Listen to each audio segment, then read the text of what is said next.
Hey guys, welcome back to Magic TV. My name's Craig. It is 9 o'clock on a Tuesday, which means it's time for a video with Matt. Hello, Matt. Hi. How you doing? It's too early for this shit. Yes, it's 9 o'clock in the morning. I dragged him off the sales desk, dragged him in here, and I was like, "Show me a trick, boy." Yeah, I think we need to put the light on. Oh, Michael, you know, there's nothing like the professionalism on this YouTube channel. It's too early in the morning. We've literally just walked in. Haven't even turned the lights on. Haven't even had coffee yet. But no, we're doing a Craig test now. If those of you that don't know, Matt is a magician in training. That ironically probably has more gigs than most people other than Nemid. But he's a magician in training. A year ago he didn't know any magic, now he does. And if you tune in every Thursday, you'll see him being taken to the next level, where he's going to be performing in February at the Blackpool Magic Convention, and that's going to be very, very exciting for everybody watching. Hashtag car crash. However, on a Tuesday, hello, you okay? On a Tuesday, we either do a Craig test or a Matt test. A Matt test is when I show him a trick and I get his opinion on it. A Craig test is when he shows me a trick and I give him my opinion on it. And it's nice if I can fool him, which is really easy. It's even better if he can fool me, which never happens. The trick that Matt's doing this week, I actually, although I've never done it myself, I'm aware of the trick. And so he's not going to fool me with it because I'm aware of what it is. But why are we doing it? Well, because these videos have also become a little bit like of a hidden gems type thing, because I'm giving a lot of the magic that I'm asking you to perform for me is kind of older tricks. This one doesn't come with a DVD. There's a download for this. Yeah, I know. It's like I've been moved into the 21st century. There you go. It's exciting, right? It did come with a DVD, but they reissued it a few years ago. But yeah, I mean, next week we'll be back to Matt attempting to fool me and failing miserably. But this week, I actually want Matt to do more in his close-up performances than 45 minutes of Stebbins. So I figured the best way to do that would be to give you a trick that almost every mentalist that I've ever spoken to speaks so highly of this trick. And I know that you've spoken individually to people like Rich Relish, who has also said that this would be right up your street. Yep. And Pete Nardi, when I spoke to Pete, he said, yes, Matt would love this. So I wanted you to learn it, perform it to me, get your thoughts on it. And I am, of course, talking about Scott Creasey's Bip Book 2.0. Try that again. Yeah, Scott Creasey's Bip Book 2.0, which You is can edit that out, Mike. which is only available from Alakazam, I believe. So talk to me about it. Well, do you want to perform it first, or do you want to give me your thoughts on it, or do you want to? Yeah, we can do. So it's basically it's a book on parapsychology. Okay. Parapsychology is kind of one of the like pseudosciences. It's a bit shunned by all the other sciences. It's the science that's bullied in the schoolyard. Okay? Got it. So all the other scientists don't really... They laugh at this stuff. But there's evidence there. Like, it's been around since the late 1800s was when the term was first coined. Is that the stuff that Peter Venkman was doing at the first film in the Ghostbusters, where he was trying to get people to guess what the shape was, and he was cheating so that he could get into the girl's pants? Yeah, but I don't think Ghostbusters is factual. What are you talking about? I'm sorry, there were a group of heroes in the 1980s that saved New York City from a giant Stay Puft Parcel Man. And they are the Ghostbusters, and they are real. Real heroes don't always wear capes, remember that. Sometimes they wear proton packs. Please continue. I mean, you may very well believe in parapsychology if you believe that the Ghostbusters and Slimer were actually real. But yeah, so it was the 1800s, not the 1980s, the 1800s that it was first coined, but then J.B. Ryan kind of brought it into the forefront in the 1930s. Okay. And it's an actual thing, it's an actual science, and it's basically the kind of the explanation of, unknown existential perception. So there's things that happen within the human brain, existential perception. You can pick things up without verbalizing it and all that kind of stuff. And when these strange things happen, when these strange things happen, who are you going to call? Ghostbusters. You can't call J.B. Ryan. I think he's dead now. Yeah, I think he might be. But yeah, so there's things that the human brain can do that's not explainable entirely by the rest of the sciences, the cool sciences, the ones that are good at sports and all that kind of stuff. So everything that can't be explained by those guys is explained by parapsychology. Okay. And this is kind of like a book. Dr. Scott Creasey kind of developed this book in the late 1960s. Okay. And there's basically a bunch of tests within this book. You can see all these different shapes and colours and numbers and words and... Yeah, loads of stuff. Loads of stuff. So you need to go... what I'm going to do in a second is give you the book. I'm going to get you to pick a page. And then we're just going to give a bit of an example. But this is kind of like the opposite to what I do, because I don't believe necessarily in parapsychology myself. Okay. But we'll do a couple of tests. And then you can make your mind up as to whether I am genuinely reading your mind, and this is genuinely telepathy, or whether I'm doing something else. Okay. And you can make your mind up as to whether this is true or not. Okay. Okay, so I want you to take the book in your hand. Yeah. And then I'm not going to look, but just pick a page. On that page, there is going to be a 2-digit or a 3-digit number at the bottom. Correct. Just have a look at it, remember it, close the book. Done it? Okay, so there's a 2-digit or a 3-digit number. So if I was reading your mind, I'd just be able to focus in on your mind and then figure out... You're doing some Star Trek stuff up there. I am a little bit. Is it a 2-digit or a 3? It's a 3-digit number, right? Okay, so you haven't told me that information, but I've got it without asking you any questions. You're like Professor X. I could be. I could be actually reading your mind, or I could have done and said something to make your face react in a certain way to give me the answer that makes it look like I'm reading your mind. You decide as to which one you think that is. Okay, so we'll try something else. So that 3-digit number that you've got is the first number. Is it a 6? No. It's not. What's the first number? 2. A 2. Okay, right. So if I was going to be doing what I do, I would have done this and gone 1, 2, 3, 4, 5, 6, 7, 8, 9. And then I would have found out what the number was. Because I was trying to read your mind, it didn't happen. But you're telling me the first number is 2. So let's try it the way that I would now normally do it. So it's 1, 2, 3. The second number I'm looking for. So the second number is a 9. Yes. But that's not me reading your mind. I was reading your face when I did that. Okay? So let's try and figure out the third number. So the third number, and I'm not going to say anything. You're not reading my lips. We're going to try and do it actually telepathically this time. Okay? So I just want you to project that number over onto me.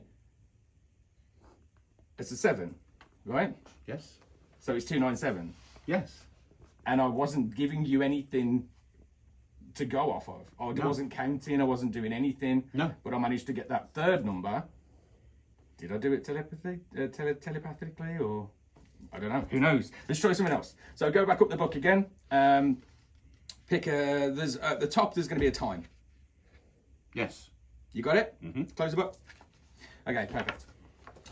So again, we're going to try and figure out what that time is.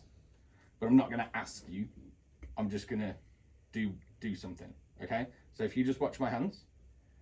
Now I'm going to go this as if this is a clock. So I'm going to go this way because obviously this is the way that you'd be looking at it. It's backwards to me. Okay?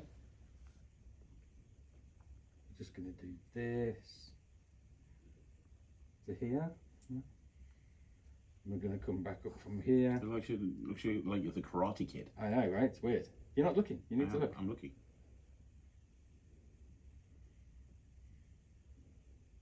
Okay. Okay, I think I've got the time. Is the number 15 prominent in your mind? No, it's not. So it's 3 o'clock, but 3 o'clock in the morning, 0300. Yes. Is that right? Yes. Perfect. Now, what was I doing then? Was I reading your mind, or was I reading your body language, or was I reading your facial tics and expressions? It's entirely up to you to decide. Parapsychology would say that I've just read your mind. The other sciences, maybe not so much. But it's your decision. What do you think I did? You did. You think I cheated? No. that wasn't one of the options, so you can't go with that. And that's a little explanation of what you can do with the Bip Book. Very good. I mean, there's a lot more you can do as well, isn't There's there? loads more you can do with it. Because genuinely, I've never used this before, but But you can tell instantly how it works, right? those two that you've done there, yes, yes. But it's very, very clever. Like, what's all this stuff at the front? So there's they're all different countries and stuff. So there's a country force in there. There's also stuff on the back, which is another force with various different objects. And So I had a it's friend. super simple. I had a friend called Ethan many, many years ago, a business partner actually, and You had a friend. yeah, believe it or not, he used to do this all the time. Okay. And he used to get great reactions. And I remember his final reveal was like the Eiffel Tower or something. He somehow forced France, and he got them to think of a monument in France. And Eiffel Tower. Eiffel Tower, yeah, which was always really, really strong. I mean, I can tell you how that works. If you're not, I can Yeah. tell you how that works. Yeah. What I like about this, I mean, you tell me. I mean, this is your show. You tell me. What I like about it is it looks legit, Yeah. and it doesn't take up No, it takes up no space. takes up no pocket space. No. You could get that in your pocket with a deck of cards. So if you're worried about space, you just put it in your pocket that's already got a deck of cards in it, and then it's no different to what you would normally be carrying around anyway. Yeah. What I like about it is that it looks genuine. Yeah. So I think I'm going to take this out, and I want to give it a go and see what happens. What are your reservations on it? Because I, by the way, and I've said this so many times on this channel, very quickly before you tell me, for me, the most important thing that we could be doing for magicians getting into magic is highlighting tricks in the past that came out years ago. Because there's so many things like this that are awesome that new people coming into magic won't have heard of. I'd never heard of it. Exactly. In fact, that's a lie. I had heard of it because when I learned Cataclysm, which is also another old trick really that old came out at the same time, about the same time as this is actually linked into Cataclysm. So the things that you get with Cataclysm, the photographs that you get with it, you can link that into this. Oh, wicked. That's good. You know, you just mentioned the Eiffel Tower. Yeah. There's a picture of the Eiffel Tower on the picture from Cataclysm. Sick. That's cool. So what's your reservations with it? Because I can tell there are reservations here. the only that I love the principle of it, the concept of it. I love the that it looks genuine. I think I'd probably scuff it up a little bit before I went out there just to make it look a little bit older. Just give it to Ryland for a day. No, because you'd never see it again. It'd just be in pieces. But just thinking maybe like just tea stain it a little bit or something, just make it look a little bit older. But the only reservations, I don't want to say anything that's it's not going to give away the method. But if you were doing this at like one of the 4 corporate gigs that we've got this weekend, if we were doing it at one of them, You actually got 5. You've got 6. have I? Yeah. Why? You got 1 on Wednesday, 1 on Thursday, 1 on Friday, 2 on Saturday, 1 on Sunday. 1, 2, Oh 3, shit, 4, yeah, I've got 5, Wednesday 6. as well, haven't I? Okay, 6 gigs this week. So by next week, I may be dead. Because I've got 6 gigs and I'm working in the office Full time. full time. And working with Ryland. On my own, because Liz is now. And working with Ryland. And working with Ireland after And school. working on your show. And working on my show. And I've got a murder mystery script to learn. I thought you're done with murder mystery now for a while. No, I've got another one. When? 30th. Ages away, fuck 'em. It's a 2.5 hour script. Yeah. You can't just learn that the night before. Just blag it. You can't blag it. Hello, We've had this conversation. my name's Matt and I'm not the murderer. I'm not Matt. Who are you? I don't know. I haven't even read the script yet. It's on the 30th. Fair enough. Oh, right, well, the boss isn't watching this. The only downside that I can see is that with all of the effects, you're not going to be able to do it more than once to that group. If you're at a group of people, Yeah. you're not going to be able to do it more than once. Okay. Does that make sense? Yeah, it does. Um, You could probably do the number thing again. The number thing you could do again, because there's a couple of different things you can do with the number thing. Right, okay. So the number thing, yes. But yeah, you would have to kind of do some, I think the way that I would do it is I would do some stuff first, then I'd bring this out at the end as my last thing. But you can do it with like 2 people at the same time, or 3 people at the same time. You could do it with multiple people at the same time. Oh, that's clever. I realise what you're doing there to get press. Oh, that's clever. Yeah. It's very, very clever. I like that. Why So- didn't you do that? That's really good. That's great. That's really good. You could still do the number thing you did and then do that, and that would work. Yeah. But you could do it on multiple people. So Yeah. that's what I'm thinking. If you're at a table, you could get 2 or 3 people to all stand up, do it on them. Thank you very much. Good night, and off you go to a room on the other side, table on the other side of the ring. Do you know what I mean? And then you can do different ones because there's multiple things you can do within the book. You've got all the ones with the shapes and stuff as well. That Colours. colours, where the colours and the shapes are the same thing, but then you've got the word association with these on the back and the word that's on there. You've got the time. You've got the 2 different things you could do with the numbers and the. Yeah, it's great. It's really good. It's really, really You're cool. worried about a presentational type of thing, though, aren't you, as well? Because you very much are... Presentation, I'm Yeah, the when you're opposite of that. when you're at a gig, you come across as, you know, what would happen if they ordered Darren Brown from Wish.com. Like, Yeah, pretty much. You're that Poor man's whole... Darren. Yeah, you're like that whole, you know, like...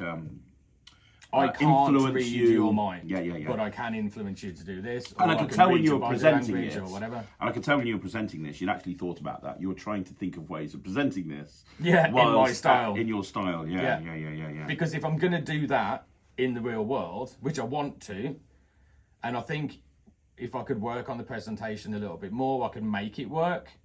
But if I was to do that the way that it's designed to be done, it would be contradictory to everything else that I do. Mm-hmm. So I need to figure out a way of working that in to my style. And I think it's doable, definitely.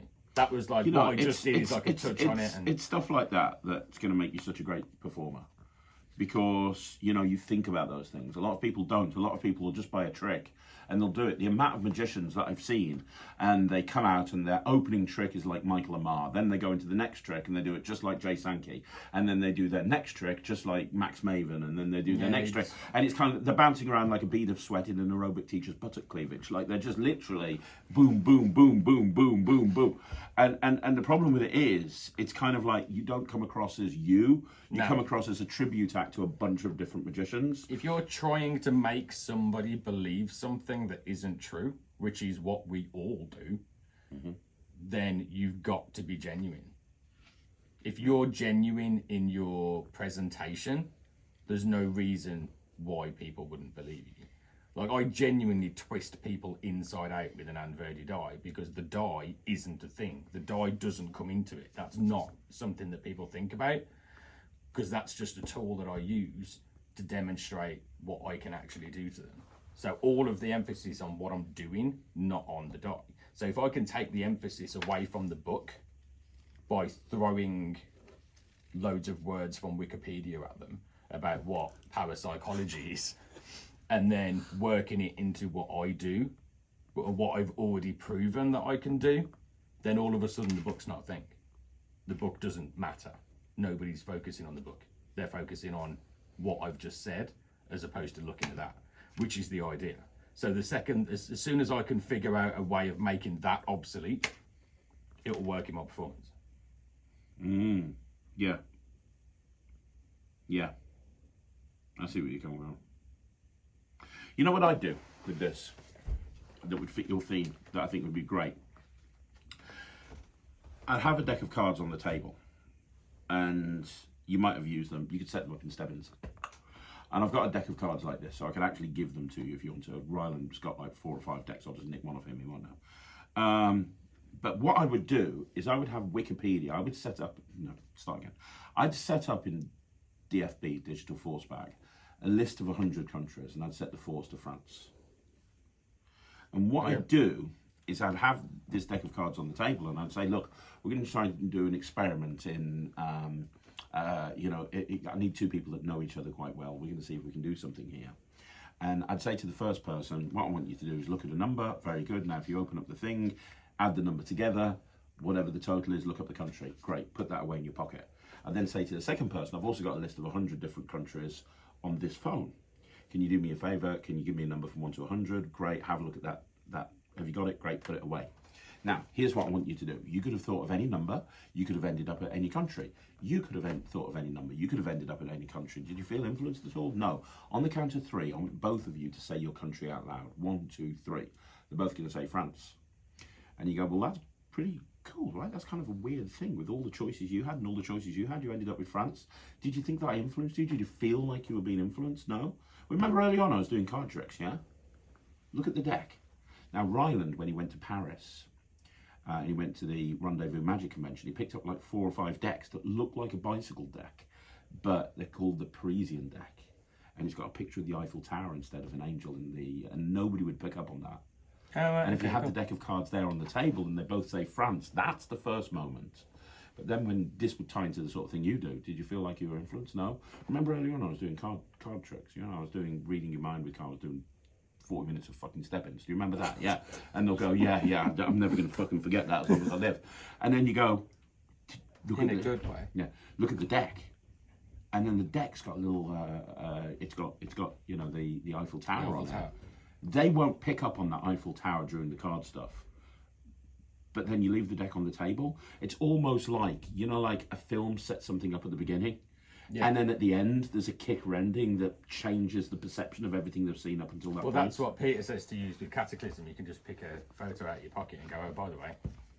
Yeah, but that's even more subtle, having the deck on the table. It is. And having 2 people using 2 methods to have them both say France. I think that'd be a really cool moment. There's also a pocket watch on the photo from Cataclysm that's got a certain time on it as well. Yeah. Oh, that's nice.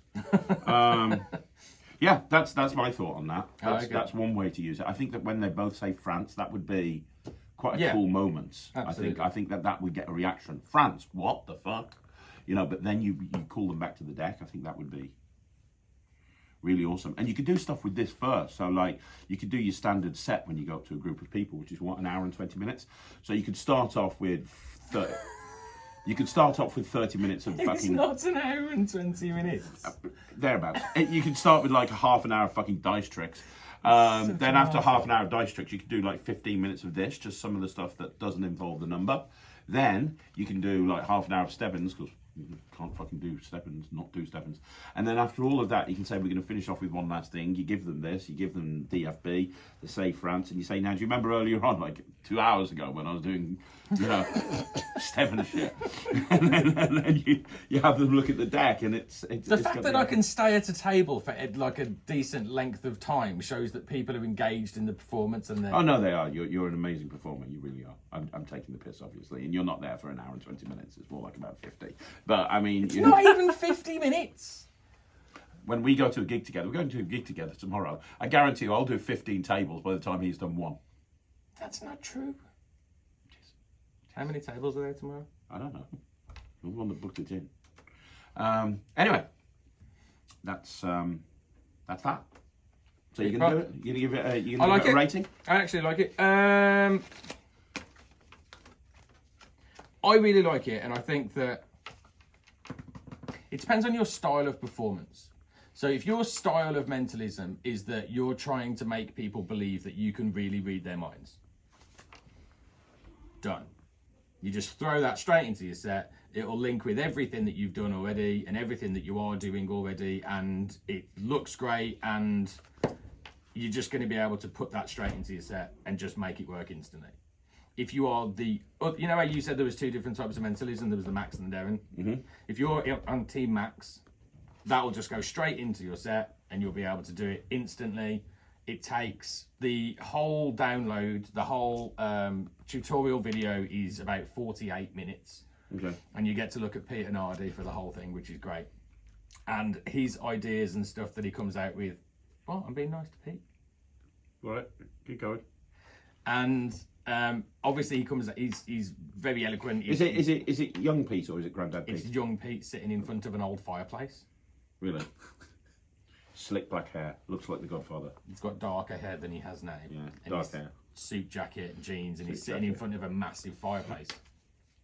That was before they had their own studio to film stuff in. Yeah, I don't know where he was. But Russ Stevens used to produce all of Alakazam stuff back in the day. That would have been produced by Rusty. There's a slight technical difficulty with the audio at one point. You can still hear what he's saying, but I think he holds something and he must have touches the microphone. He's like, as he's like rubbing on the microphone. This was before, obviously, they realised about all that stuff, which is quite funny. But you can still hear what he's saying, so it doesn't affect the audio anyway. But yeah, so if you are Team Max, then it's instant. It's going to take you 20 minutes to figure out how it's done, how it works. Yeah. And then Peter goes through with like a whole bunch of different routines and stuff and what he does, and he gets somebody in and demonstrates on them and all that kind of stuff. So if you Team Max, it's a no. How much is it? It's like 20 odd quid. No brainer. Just get it. It'll work. You'll be able to do loads of stuff with it. Great. If you're Team Darren, like me, it does require a little bit more work in order to be able to work it into your own set, or it has done me anyway. There may be other people out there in Team Darren that are just like, I know how to do that, boom. But for me, it's going to take a little bit of time to get it to work with how I do things. And what about like people like me? Team Dobson, Team Wayne Dobson, Team Scott Alexander, Team, like Paul Daniels, Team Comedy Magician, Team I'm not a mentalist. I don't take anything that I perform seriously. I mean, I'm sure there's things that you could do in here that you would make funny. Yeah. Yeah, anybody can use it. It's not like you if you're not a mentalist, you can't buy it. Obviously, you could buy it if you could make it work. I mean, I don't do your type of magic, so I wouldn't know. But we were doing the illusion show the other day, and you can come across as quite funny when you want to. Yeah, when I'm using your lines. Although, admittedly, half of my lines are Nemed's lines. Well, there you go. When I'm using Nemed's lines, then I can, yeah. But yeah, I mean, if you like that performance and you think, oh, I could make that funny, then yeah, go and get it. Perfect. So what are you giving it? Because there is a small limitation on being able to repeat certain things. Is that okay to say? Yeah. Or has he got to bleep that out? No, that's fine. Is that okay to say? That's okay, yeah. Okay, because of this that... is a review. I mean, if there's a negative in that you can't repeat everything all the time, it's worth pointing that out. Yeah, you can't. So, because of that, based on in the situations that I would be using it, which is very, very busy, corporate functions, and a lot of the time when you do something like that and you get people so wrapped up in it, the person next to them will go, okay, do me. You know what I mean? You couldn't. No. Which could be an issue. You would have to have something else to go to instantly that you could take your attention. Or you could do something else out of the book. So the first person could be the number. Yeah. Second person could be the shape. Third person could be the time. Word, time. Fourth person could be the time. Fifth person could be the country. And before you know it, you've got a typical Matt Cluley performance. It's gone on for half an hour. Yes, you could do. Yeah. But if somebody wants to see that thing specifically again, you wouldn't be able to repeat it. Okay. There's going to be a million ways of getting out of that, don't get me wrong, but that is a limitation on it. So you're doing now what you do to an audience. Give me a percentage. This is the third time in 10 minutes I've asked you, and you're waffling on. I don't. And there's a certain irony of me saying somebody's waffling. He has actually dragged it out to 30 minutes. Yay! Got to get that YouTube revenue. I don't want to, I'm not slating it in any, I think it's brilliant. I really like it. I'm going to use it. For fuck's sake, give it a bloody rating! That's difficult rating stuff, because... how many Googleplexes? Oh, fucking hell. 95%. I'm going to give it 95%. Just for that very small flaw with it. Yeah. But 95. As a gigging magician, 95. So you do it. You're going to take it out. You're going to work it. I'll try and get it in at some point this week. I just need to work on my patter a little bit more to make it more believable with the rest of the stuff that I do. But yeah, I'll do it. Brilliant. That's great. 95%. That wasn't hard, was it? We got there in the end. Okay, so 95% from Matt. I love it. but I'm not going to give it a rating because I never performed it and I haven't watched the tutorial. But I know it's good. I understand how it works, and it's very clever. Don't know if I'd do it actually. I don't know if it would fit my style. I could probably make it fit it, but I think I don't know if I would. Well, it's been out 20 years and I've been aware of it. I've never done it, so you know, probably not going to do it now. Yeah. But it's a fantastic trick. Anyway, that's it for this week's Mac test. Come back on Thursday and come see Matt in another episode of the Matchmentary. It's going to be a good one this Thursday. We're going to love it.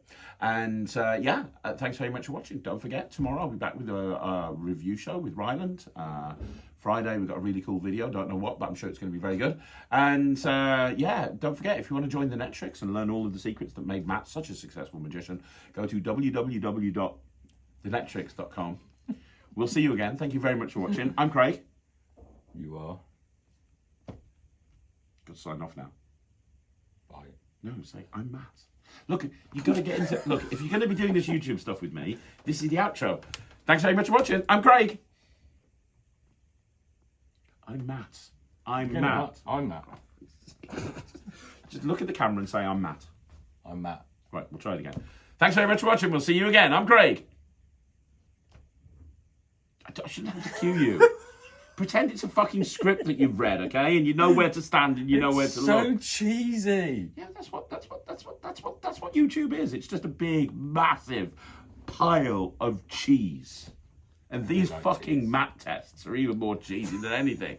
Just try it. We could have done this in 5 minutes. This is the book. This is what it does. Thanks very much. Bye. No, we're 35 minutes in and I'm still trying to get you to say fucking goodbye.